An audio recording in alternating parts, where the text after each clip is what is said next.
আজি ওলালোঁ কলেজৰ পৰা আকাশৰ ঘৰলৈ বুলি। আকাশৰ মানে ঘৰলৈ যোৱাৰ আগতে যোনখন পথাৰ পায় পৰিৱেশটো আপোনালোকে দেখিলে ধৰিব পাৰিছে কিমান যে সুন্দৰ আৰু কিমান ধুনীয়া দেখিবলৈ। তাৰপৰা তাহাঁতৰ ঘৰলৈ গৈ দেখিলোঁ জুই, তলত জুই দি মেলি সেক দি থৈছে আপোনাৰ মাছ, মানে তাহাঁতৰ মাছ শুকুৱাইছে বিহুলৈ বুলি। তাৰপিছতে তাৰ কাষতে দেখিলোঁ দুটা কুকুৰা, এটা ইফালে উমনি লৈ আছে আৰু আনটো সিফালে উমনি লৈ আছে। সি কৈছে এবাৰ বোলে কণী পাৰিলে তোক দুটা দিম। তাৰপিছত ভিতৰত গৈ দেখিলোঁ এফালে কাঁচকল আৰু এফালে জাহাজী কল। সি ক'লে তই কাঁচকলকে লৈ যা, জাহাজী কল নাপাওঁ। তাকে ঠিক আছে, লাহে ধীৰে তাহাঁতৰ ঘৰতে ভাতটো খাই মেলি ঘৰলৈ বুলি ওলাই আহিলোঁ।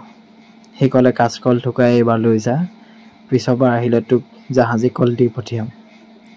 আজি ভিডিঅ'টো ইমানেই, কেনেকুৱা পালে ক'লে।